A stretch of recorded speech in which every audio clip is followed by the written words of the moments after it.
Hello नमस्कार दोस्तों, मैं अर्जुन सिंह आपका अपने यूट्यूब चैनल हिमालयन क्लासेस में आपका स्वागत करता हूं। सबसे पहले तो आप हमारी वीडियो को फुल स्क्रीन पे देखा करो। तो आज हम आपके लिए लेकर आए हैं स्पीड डिस्टेंस टाइम का पार्ट नंबर 2। इससे पहले मैंने पार्ट 1 अपलोड कर दिया है। अगर अभी तक आपने नहीं देखा है तो हमारे चैनल पर जाकर प्लेलिस्ट में जाकर आप चेक कर सकते हैं। उसमें मैंने बेसिक से क्वेश्चंस, बेसिक कॉन्सेप्ट आपको समझाया है। आज हम आपके लिए लेकर आए हैं थोड़ा अलग औसत चाल बताएंगे। इसमें औसत चाल कैसे निकाली जाती है। तो चलो स्टार्ट करते हैं आज का चैप्टर। तो सबसे पहले वही बेसिक सा formula, speed is equal to distance upon time, चाल बराबर दूरी बट्टे समय। ठीक, अब हम आज के जो क्वेश्चंस होंगे वो औसत से रिलेटेड होंगे। औसत चाल, तो औसत चाल का एक फॉर्मूला भी होता है। औसत चाल बराबर होता है 2ab upon a plus B. ये जो ab है ये होता है स्पीड, जो हमें दो अलग अलग स्पीड दी होती हैं, उसका फॉर्मूला है 2ab upon a plus B. चलिए क्वेश्चन करते हैं, उसके हिसाब से आपको समझ में आएगा। सबसे पहले पहला क्वेश्चन क्या कहा है। पहले क्वेश्चन में कह रहा है कि अमन 20 किलोमीटर प्रति घंटे की चाल से स्कूल जाता है तो 60 किलोमीटर प्रति घंटे की चाल से वापस आता है, उसकी औसत चाल ज्ञात कीजिए। सबसे पहले तो आपको हम फॉर्मूले के हिसाब से समझाएंगे, उसके बाद एक छोटा सा मेथड आसान सी ट्रिक भी समझाएंगे। सबसे पहले फॉर्मूले के हिसाब से, फॉर्मूला क्या होता है 2ab upon a plus B. तो 2ab upon a plus B हमने रख दिया तो क्या निकल के आया 40 मल्टीप्लाई 60 अपॉन 80। इसे सॉल्व करोगे तो निकल के कितना आएगा आपका, इससे ये काट दो, इससे ये आपका निकल के आएगा 30 किलोमीटर पर आवर आपकी एवरेज स्पीड हो गई। तो यही हमसे पूछा था, उसकी औसत चाल ज्ञात कीजिए। तो औसत चाल कितनी निकल के आई 30 kilometre per our. Very simple. चलिए, और अगर आप हमारे चैनल पे पहली बार आए हैं तो प्लीज़ चैनल को सब्सक्राइब ज़रूर करें, और वीडियो अगर अच्छी लगे तो लाइक एंड शेयर भी ज़रूर करें। चलिए स्टार्ट करते हैं आज का सेकंड क्वेश्चन। सेकंड क्वेश्चन में क्या कहा, दीपिका 12 घंटे में यात्रा पूरी करती है। वह यात्रा का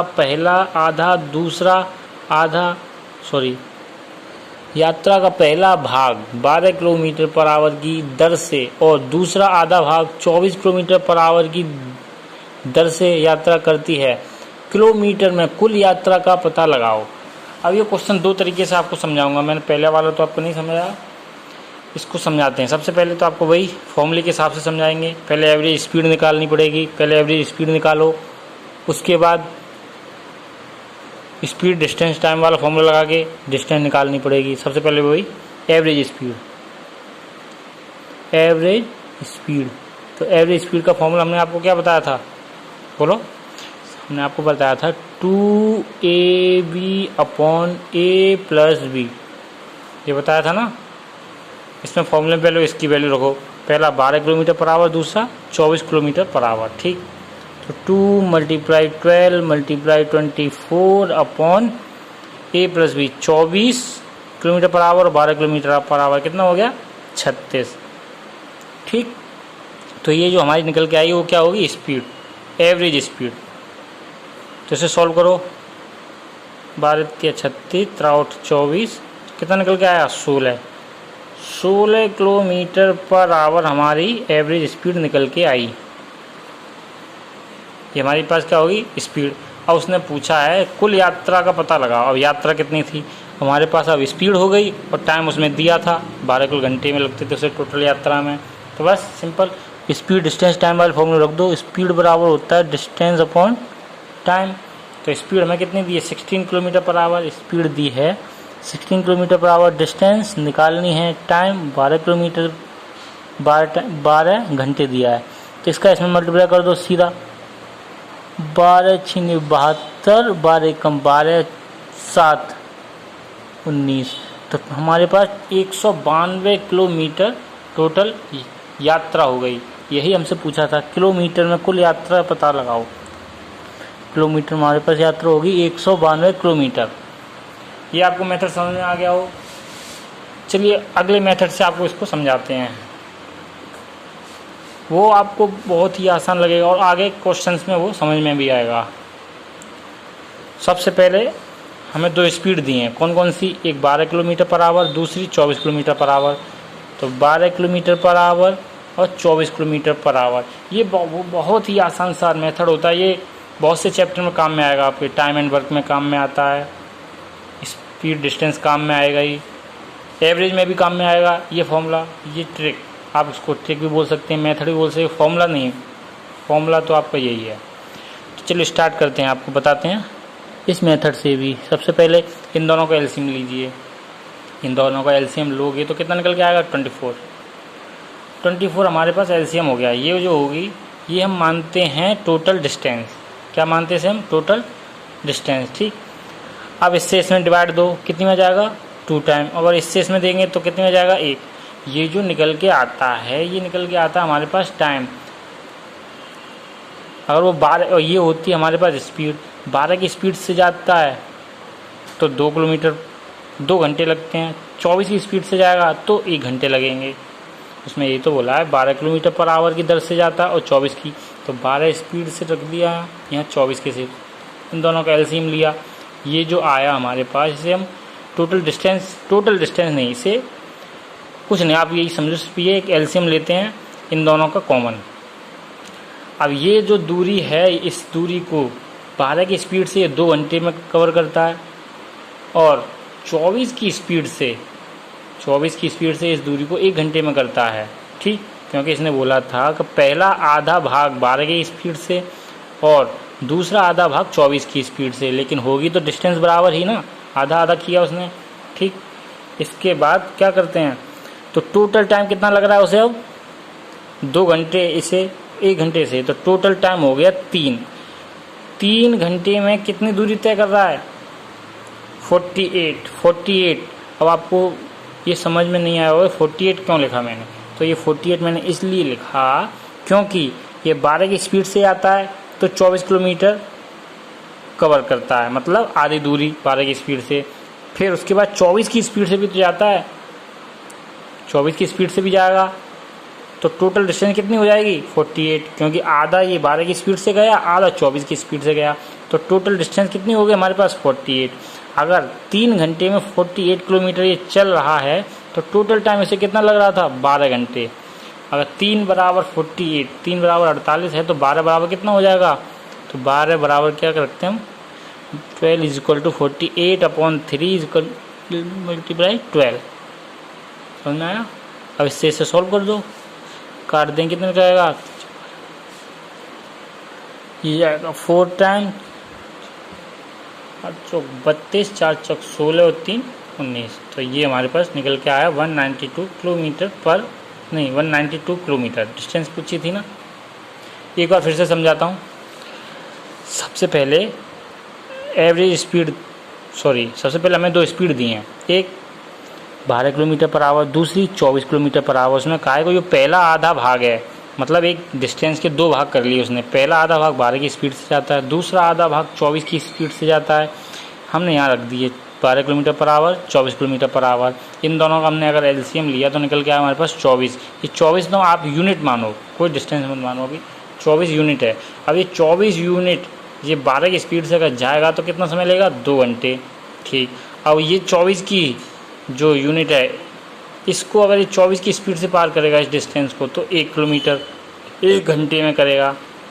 24 किलोमीटर ये चला 24 की स्पीड से, और 24 किलोमीटर ये चला 12 की स्पीड से, तो टोटल टाइम उसे कितना लग रहा है, 2 घंटे इसे लग रहे हैं आधे को करने में, और 2 घंटे और 1 घंटा इसे लग रहा है, टोटल टाइम लग रहा है उसे 3 घंटे।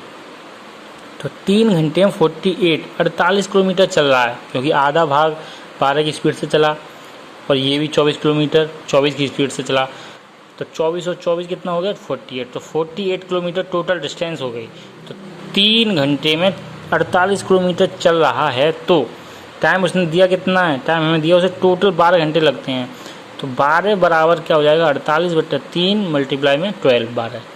इसे सॉल्व करेंगे, आपको निकल के आएगा 192 किलोमीटर पर आवर, 192 किलोमीटर ये आपकी टोटल डिस्टेंस होगी कुल यात्रा। उम्मीद करता हूँ आपको समझ में आया होगा। अगर फिर भी आपको ये थोड़ा कहीं डाउट हो तो अगले क्वेश्चन में बढ़ते हैं, वो डाउट अगले क्वेश्चन में बिल्कुल क्लियर हो जाएगा। चलो स्टार्ट करते हैं आज का 3rd क्वेश्चन।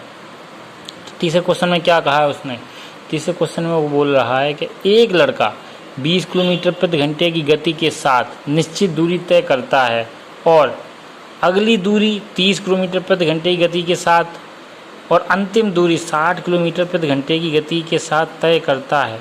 लड़के की औसत गति ज्ञात कीजिए। वो मैंने जो आपको मेथड बताया था वो ऐसे क्वेश्चंस के बहुत काम में आएगा, और जो फॉर्मूला मैंने आपको बताया था उसमें थोड़ी प्रॉब्लम आपको हो सकती है। चलिए अपने मेथड से आपको समझाते हैं। सबसे पहले उसने कौन सी 20 किलोमीटर पर आवर स्पीड दी है, पहली स्पीड दी है 20 किलोमीटर पर आवर, दूसरी कितनी दी है 30 किलोमीटर पर आवर, दूसरी स्पीड दी है उसने 30 किलोमीटर पर आवर दूसरी, और तीसरी कितनी दी है 60 किलोमीटर पर आवर। उसने एवरेज स्पीड पूछी है, तो उसने ना तो हमें डिस्टेंस दी है ना टाइम दिया है, सिर्फ 3 स्पीड दी हैं। उसके लिए हमें तीनों का एलसीएम लेना पड़ेगा। अगर आप फॉर्मूला लगाते तो उसमें आपको कन्फ्यूजन हो जाती कि हमें क्या रखना है। सबसे पहले इन तीनों का अगर एलसीएम लोगे तो कितना निकल के आएगा 60। ये तीनों का एलसीएम लो 60 निकल के आएगा। अब इससे इसमें डिवाइड दो, कितनी बार जाएगा 3 टाइम, इससे इसमें 2 टाइम, इससे इसमें 1 टाइम। तो ये हमने आपको बताया था, ये हमारे पास जो निकल के आता है ये होता है टाइम। अगर वो 20 की स्पीड से जाता है तो 3 घंटे लगते हैं, 30 की स्पीड से जाएगा तो 2 घंटे लगते हैं, 60 की स्पीड से जाएगा तो 1 घंटे लगता है। ठीक, तो उससे अगर टोटल डिस्टेंस कवर करनी हो तो कितना समय लग रहा है। पहले उसने 20 की स्पीड से गया तो 3 घंटे लगे, 30 की स्पीड से गया तो 2 घंटे लगे, 60 की स्पीड से गया तो 1 घंटे लगे। तो टोटल उसे टाइम कितना लग रहा है 6 घंटे। तो टाइम लग रहा है टोटल 6 घंटे, उसे टोटल टाइम लग रहा है उसे 6 घंटे। और टोटल डिस्टेंस अब कितनी हो जाएगी 60, ये 60 यूनिट जो दिया है ये एक दूरी, उसने 3 दूरी कवर की है, पहले 20 की, फिर 30 की, फिर 60 की स्पीड से। उसने बोला है ना एक लड़का 20 किलोमीटर प्रति घंटे की गति के साथ निश्चित दूरी तय करता है और अगली दूरी 30 की स्पीड से, मतलब पहली दूरी तो 1 हो गई, फिर दूसरी दूरी उसने की 30 की स्पीड से और तीसरी दूरी उसने की 60 की स्पीड से। तो 3 दूरियां हो गई। तो इसीलिए हमने जो ये एलसीएम लिया था इसका 3 से मल्टीप्लाई कर देंगे तो 60 × 3 कर दिया। ठीक, 60 × 3 ये टोटल डिस्टेंस हो गई। और फॉर्मूला क्या होता है total distance upon time. Speed का जो फॉर्मूला होता है क्या होता है total distance upon total time. Total distance तो हमने निकाल ली, 60 × 3 कर दिया, तो टोटल टाइम कितना होगा, इन सबको प्लस कर लेंगे, 3 2 5 और 1 6। तो ये हमारे पास हो गया टोटल टाइम। समझ में आया। और इसे सॉल्व करोगे तो कितना निकल के आएगा, ये निकल के आएगा आपके पास 30 किलोमीटर पर आवर। ये अपने पास क्या निकल के आई स्पीड। और यही उससे पूछी थी लड़के की औसत गति ज्ञात कीजिए। तो औसत गति कितनी हो गई 30 किलोमीटर पर आवर। उम्मीद करता हूँ आपको समझ में आ रहा होगा। चलिए स्टार्ट करते हैं, नेक्स्ट क्वेश्चन की तरफ बढ़ते हैं। नेक्स्ट क्वेश्चन में क्या कहा है, नेक्स्ट क्वेश्चन में बोला है उसने राज 51 किलोमीटर प्रति घंटे की गति से एक निश्चित दूरी को 2 सही 1/3 घंटों में तय करता है। 48 किलोमीटर पर आवर की गति से उसी दूरी को तय करने में किरण को कितना समय लगेगा। इसमें राज और किरण की स्पीड दी हैं। सबसे पहले रखो आप स्पीड, एक सिंपल सा मेथड है। सबसे पहले रखते हैं स्पीड। स्पीड कितनी दी है राज और किरण। राज की स्पीड कितनी दी है, राज की स्पीड दी है 51 किलोमीटर पर आवर। राज की स्पीड हो गई 51 किलोमीटर पर आवर। उसके बाद किरण की स्पीड कितनी दी है, स्पीड दी है 68 किलोमीटर पर आवर। अब हमेशा एक चीज़ याद रखना, स्पीड हमेशा इन्वर्सली प्रोपोर्शनल होती है किसके, टाइम के। 1/टाइम होता है ना, स्पीड हमेशा इन्वर्सली प्रोपोर्शनल होती है 1/टाइम के। अगर टाइम बढ़ेगा तो स्पीड घटेगी, अगर स्पीड बढ़ेगी तो टाइम घटेगा। इसी प्रकार स्पीड डायरेक्टली प्रोपोर्शनल होती है किसके, डिस्टेंस के। अगर स्पीड बढ़ेगी तो डिस्टेंस भी बढ़ेगा। इसी प्रकार अगर स्पीड ये हो गई हमारे पास 51 और 68, तो टाइम कितना हो जाएगा, हमने भी आपको बताया था टाइम होता है इन्वर्सली प्रोपोर्शनल होता है स्पीड के। तो सिंपल इसका इन्वर्स कर दो, इसका भी इन्वर्स कर दो, टाइम निकल के आएगा। तो 1/51 हो गया।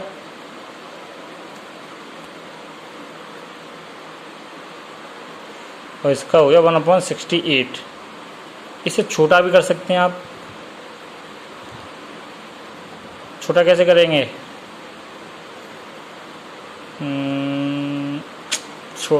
इसे ऐसे ही रहने दो। अब इसको फ्रैक्शन में हटाने के लिए क्या करना पड़ेगा?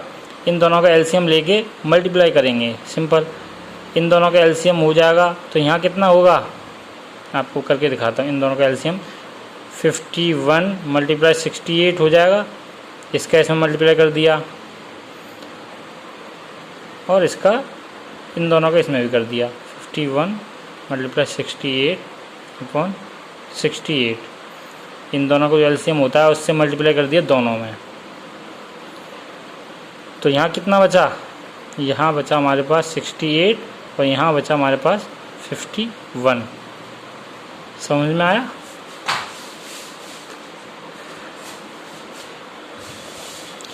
तो ये हमारे पास निकल के आया टाइम। ये हमारे पास टाइम निकल के आया। ठीक।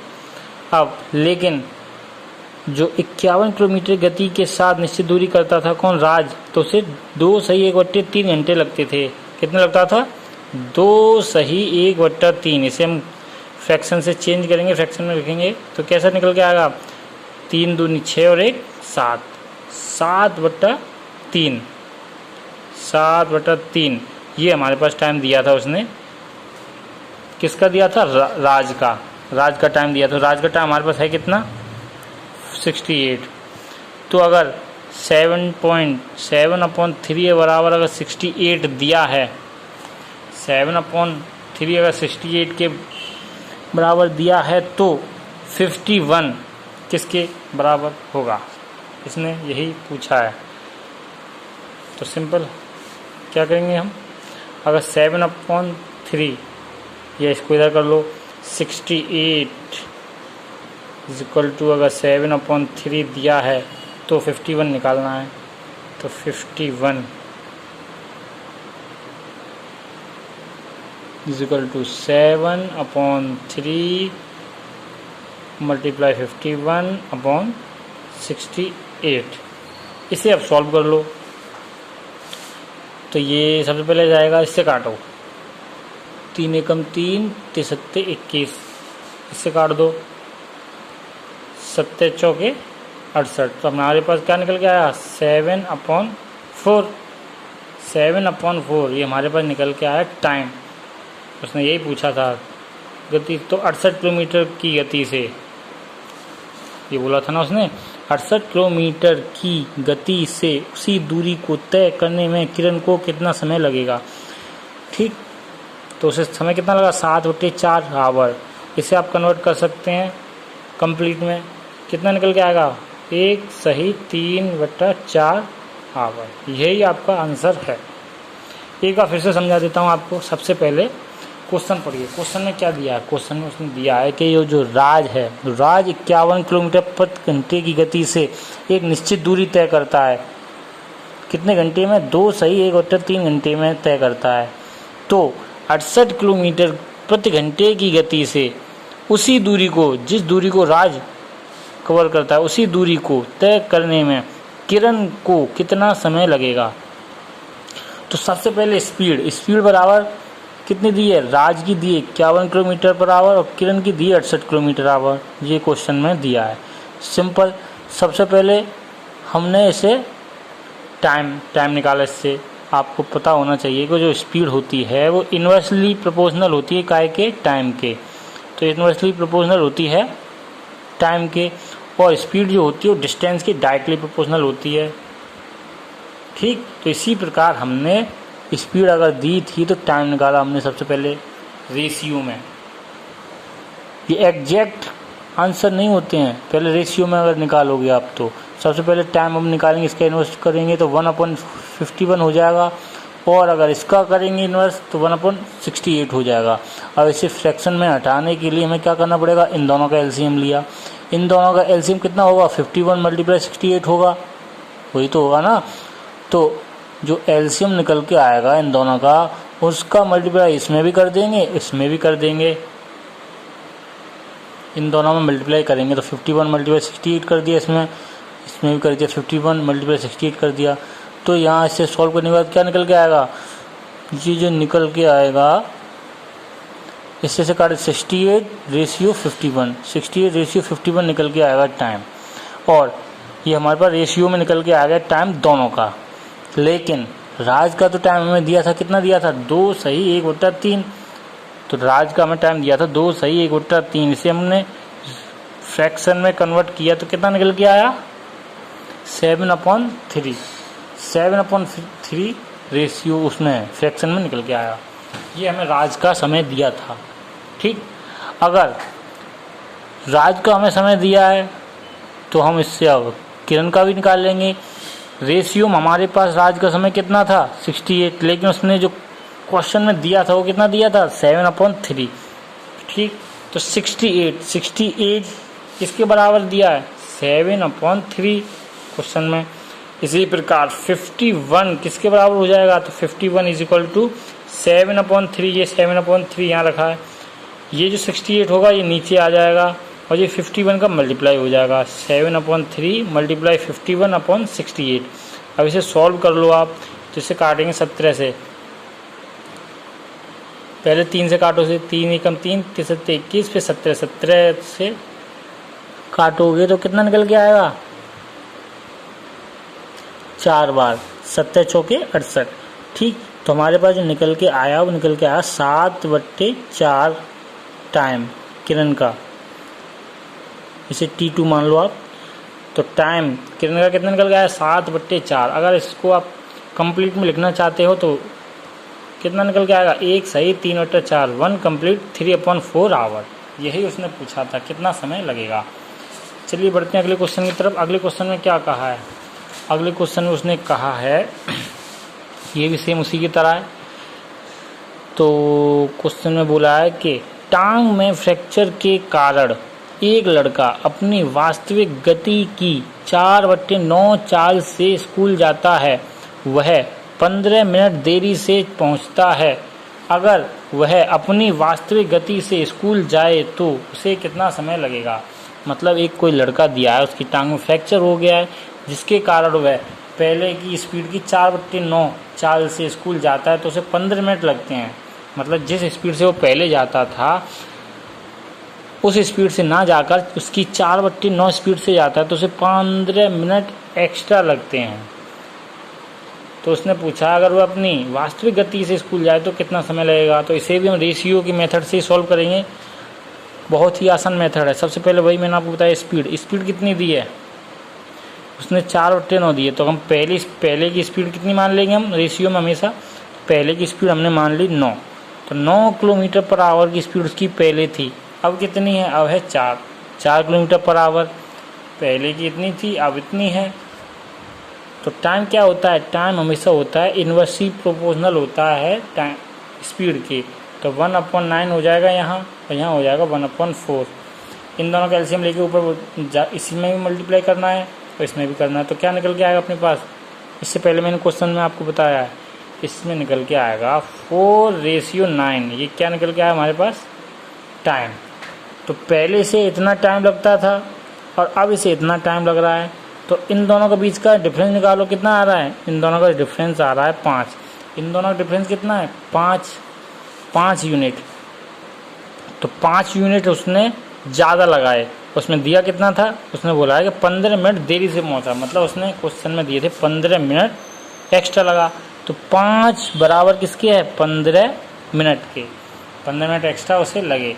तो अब ये पूछ रहा है उसका जो वास्तविक गति से स्कूल जाए तो उसे कितना समय लगेगा। तो वास्तविक स्पीड से अगर वो जाएगा तो कितना समय लग रहा था, पहले उसे लग रहा था 4 यूनिट और अब उसे लग रहा है 9 यूनिट। इन दोनों का डिफरेंस कितना था, 5 यूनिट। 5 यूनिट किसके बराबर दिया था, 15 मिनट, क्योंकि उसे 5 यूनिट एक्स्ट्रा टाइम लग रहा है। और क्वेश्चन में क्या बोल रहा है कि 15 मिनट देरी से पहुंचता है, मतलब 15 मिनट एक्स्ट्रा टाइम लगता है। तो 5 यूनिट बराबर 15 दिया है तो उसे 4 यूनिट बराबर निकाल लेंगे। 4 यूनिट बराबर दिया है 15/5 × 4। तो क्या निकल के आया हमारे पास, 12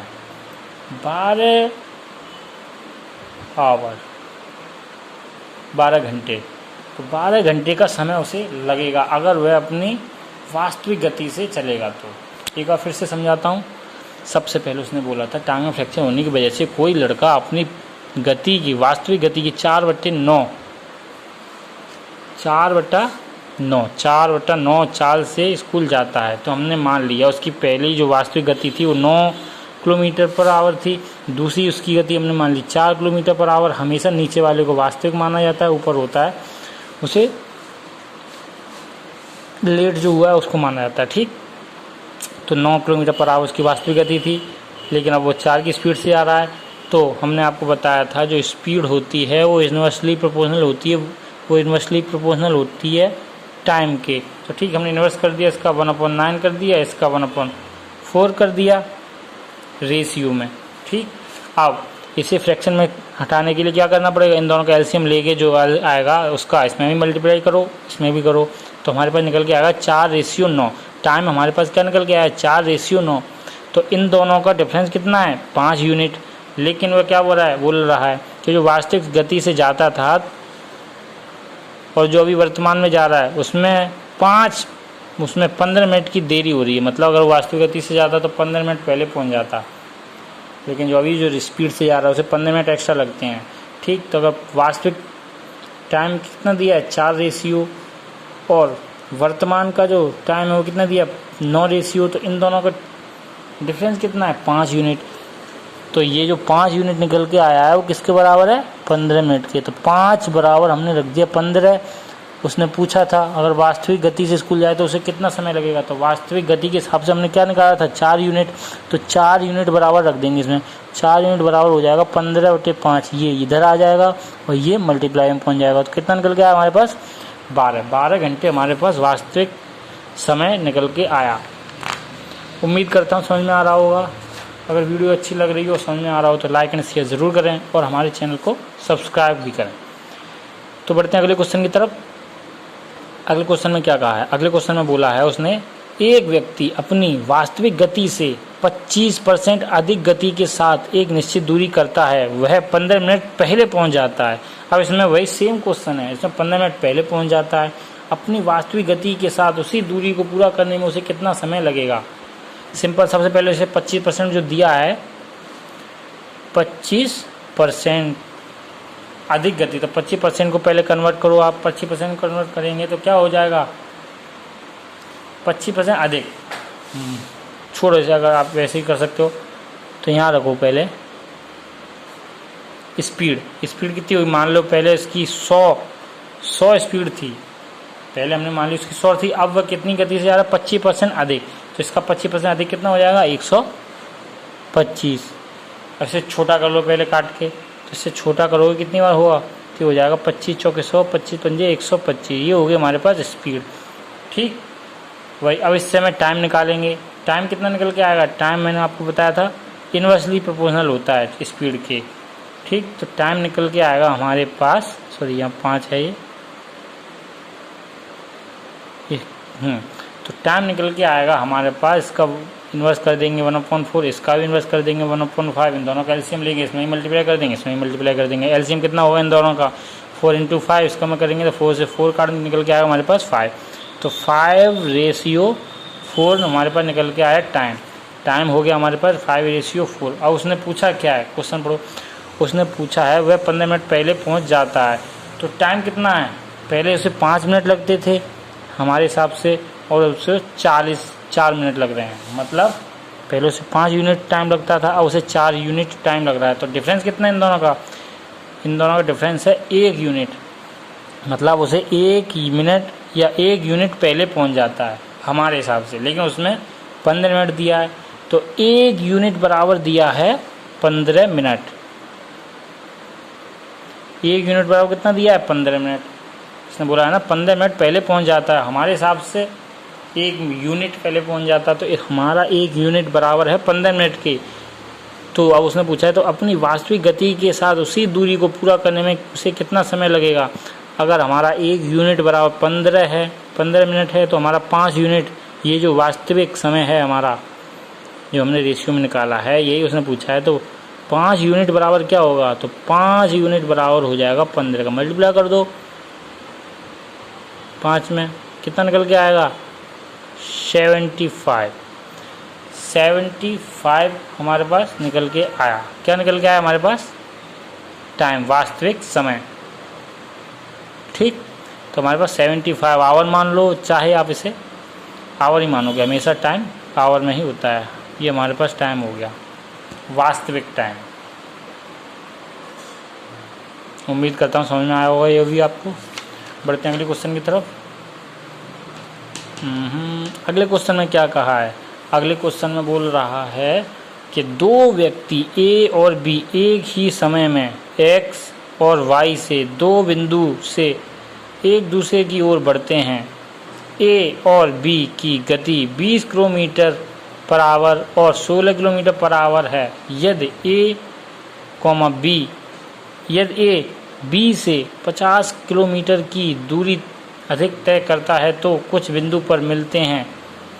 एक्स तथा वाई के बीच की दूरी ज्ञात कीजिए। इस क्वेश्चन को अगली वीडियो में आपको समझाएंगे। आज के लिए इतना ही, थोड़ा काम याद आ गया हमें।